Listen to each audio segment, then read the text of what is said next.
Welcome to Troweling Down, Biblical Archaeology for the 21st Century.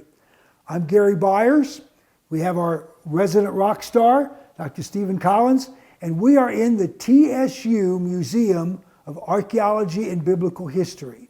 Pretty cool place, and the room's full, over 500 artifacts here, hundreds more that we don't have displayed here. It's an amazing place here in Albuquerque. And if you ever come through Albuquerque, let us know. We'd love to give you a tour of the museum. Well, we're right in front of a case of material, all of it from the Tal el Hammam excavation. Before we get to the main event, just point out some of the things you'd like everybody to see. Well, you can see, some of these things are pretty recognizable, right? There's a bowl. Oh, yeah. Notice that this material pretty much all comes from the final terminal destruction layer at the site, which would be, in our book, the destruction of the city of Sodom. About 1700 BC. So you notice this bowl and the burn marks on it. Ooh. And that's probably not, this is not a cooking pot. No, it's This not. is a serving bowl, but you can see how burned it is. And here's another vessel right here. By the way, this one's pretty fancy. You can see it actually has what's called a triple loop or a triple handle base, where it has 3 little loops on the bottom. But you can see how painted it is. It's beautifully painted. It's polished or burnished. And it's also severely burned. And you can see places around it where the burn has happened. So it was subjected to fire as well. Here's a big cooking pot down here in the bottom, and this is a Middle Bronze Age cooking pot from that destruction layer, and you can see, now it's got a lot of soot on it. That's not probably from the destruction of the city. That's probably from cooking, having cooked several meals over a fire. So that's important. Then we have a grindstone. Some people call these sling stones. I guess if you sling it at somebody, it's a sling stone. If you grind some vegetables or nuts with it, it's a grindstone. Yeah. But and then we have several other pieces of stuff. We have some melted pottery. Look at this piece of pottery right here. The surface of it is melted, boiled up into glass. And you can see that there's the natural surface. Toward me, there's just the natural or the unburned surface. Mm-hmm. So you can see that if you put that all back together, it was only burned on one side. It was only exposed to heat on one side, which is interesting. And we've got 3 different pieces there that have parts of all that. But then there's this one right here. It says number 8 right there, Danny. And of course, that's pretty cool. And of course, they're physically, these 2 here, the greenish glass that's on the surface of them is very similar to that one there, which you can see the greenish glass. Number 8. Okay. And what's interesting is that number 8 glass is called melt glass or trinitite from the first atomic bomb explosion. Which didn't happen too far from here. Right, down in Alamogordo, New Mexico, just a few clicks down the road here. Yeah.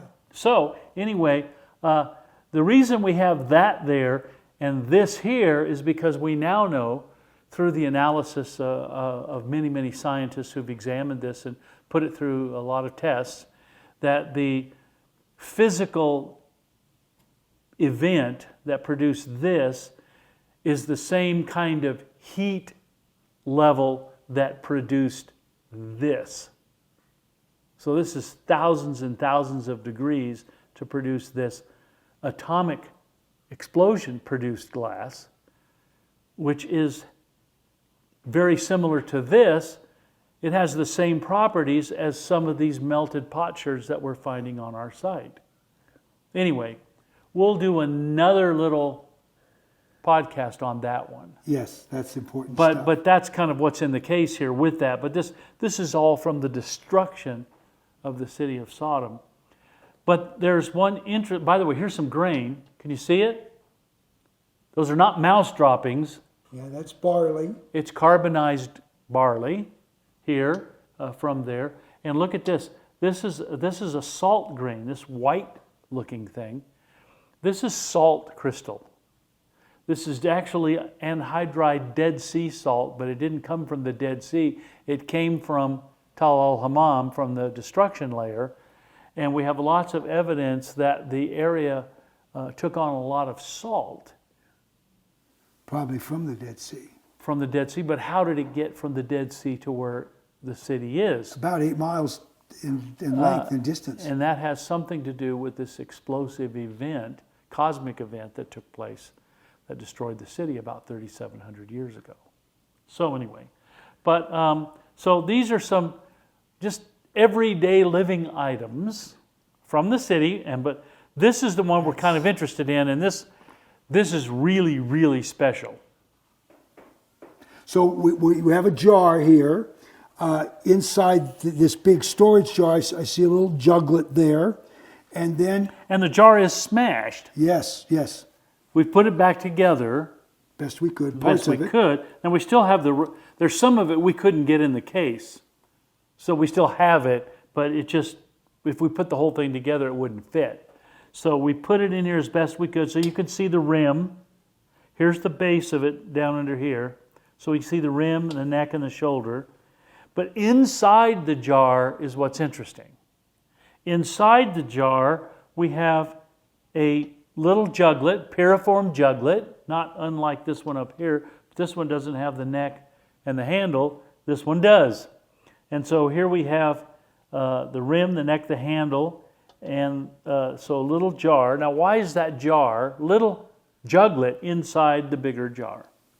Because this was a very special big jar. This was an infant burial.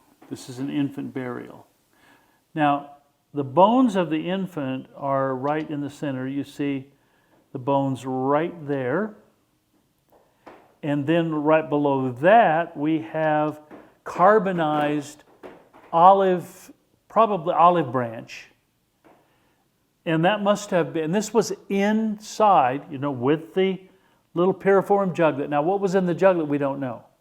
Could have been olive oil, could have been perfume, could have been some other kind of fragrant liquid, okay, as an offering. And this could have been an offering as well. And then we have a piece of an oven. We call them taboon, the Arabic word for oven, taboon. We have a piece of an oven. Now, also there was a shell bead. And the shell bead is not here.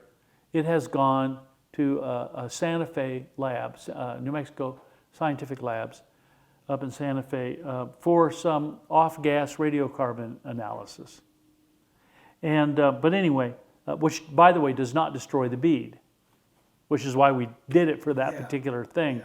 And so why do we have a bead, a shell bead, a piece of an oven, an olive branch, a little juglet full of liquid in a bigger jar with the skeleton of an infant? And this infant is probably around birth or shortly thereafter. Here is, now we call it a theory, but we know pretty well this is what, because this is not uncommon. Yes. In the Canaanite period, and that's what we're talking about here, the Middle Bronze Age, it was very, very common, especially when building a building, adding a room, to sacrifice an infant, put it in a jar, and bury it beneath the floor of the house to bless it. Some blessing. Because all of these things were deposited as a sacrifice, as an offering, sacrificial offering, including the child. Now, some people will say, well, perhaps it was a stillborn child that these. No, a stillborn child wouldn't be a sacrifice. It would have died a natural birth, died at birth a natural death. This probably is not natural, because the whole thing constitutes an offering to a deity, to a god. to a pagan god. And so that's what this represents. But the other interesting thing that it represents is this, I believe, was our first positively confirmed resident of biblical Sodom. It was a child sacrificed by his parents in order to build a room onto the house or build a new remodel of the house. This was the way they blessed the house, with this sacrifice. And so, by the way, in antiquity, why was the sacrifice of a child, a baby, why was that a sacrifice at all? Why was it such a sacrifice? Because people didn't have 1, 2, 3 kids. They would have the average woman in antiquity, and I'm talking about from remote antiquity, the Neolithic period, down through the Roman period, even into the Byzantine period, the average woman in antiquity died between age 25 and 30 of complications from her 10th to 12th pregnancy. And she would have, in her lifetime, 10, 12 children. Most of them, if she had 10 children, 2 of them might survive, maybe 3. The rest would perish before they were age 2. This is just the statistics that we know from the ancient world. Now,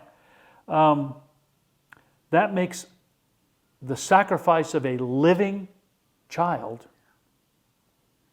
very, very high in value. And that's why they were done. So, since most of your children were going to die naturally, to sacrifice a child that may have lived to a deity, to a pagan deity, was a high sacrifice, which is why the god would accept it, because it was such a high sacrifice. Small, compact, but extremely weighty in terms of the family, especially the mother. Yeah, oh yeah. Well, now the interesting thing about this child burial is it was not found under the floor. Well, we call it a burial, and it would have been buried. But it wasn't, and we have some thoughts why. It was on the floor. In fact, the jar, in the destruction of the city, the jar was kind of rolled and smashed in place. But on the floor, it had never been installed in the floor. Now look at the picture. Here you have a jar. The child has been placed in the jar. The little juglet has been placed in the jar. The olive branch is in the jar. The tabboon is in the jar. The bead is in the jar. The child, everything is there, ready to dig a hole, chop a hole in the floor, and inter this offering in the floor. It never happened. It never happened because the destruction of the city, the fiery destruction from out of the sky, destroyed the city before this offering could be installed under the surface of the floor. Now this represents not just a moment in culture, but an important moment in time that's associated with in Genesis 19, the biblical destruction of a city that had, according to God, in the Old Testament, particularly the book of Ezekiel, chapter 16, had a city that had done detestable things in the sight of God. It's a pretty sobering look and really sobering thought. And by the way, this means. yes. And by the way, those things. The reason God destroyed Sodom, here's what He says: because you were arrogant, wealthy, overfed, did not take care of the poor and needy, and you did detestable things. Well, certainly this sacrifice of children was one of the detestable things that they had done in the city of Sodom. Yeah, we focus on the immorality, but God said there's He didn't even bring that up. a lot of other issues Yeah. that were the problems with that society. Yep. Well, this is really almost a sacred moment when you think about what this really means. And God doesn't play around with us. He gives us a lot of grace, and in some sense, almost a rope to hang ourselves, and we ultimately live with the consequences of our decisions and our choices. And of course, this little one didn't have the choice, but the adult family certainly did. Well, archaeology, sometimes we find things that we just jump up and down in excitement. Other times we find things that just cause us to pause when you contemplate what this really does represent. Right, and this is one of those moments where you look at this, you think of the situation, of course you think of the individual and what he or she may have been in life. And so, and the parents and the family and what kind of life they had. So all of these things come back to make us ask questions and to try to delve deeper into the culture, to try to understand as best we can what went on in the past. And when we understand what went on in the past, we try to make some application to our own world, our own lives in the present and for the future.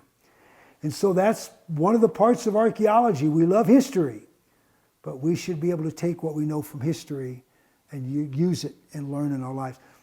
I forgot the British politician who said, those that don't learn the lessons of history are destined to repeat them.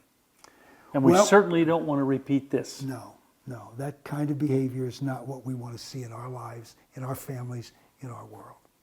Well, this is all part of archaeology. This is Troweling Down, archaeology for the 21st century and back to the 18th century, but this is our world. We're glad to share it with you. Thanks for tuning in with us.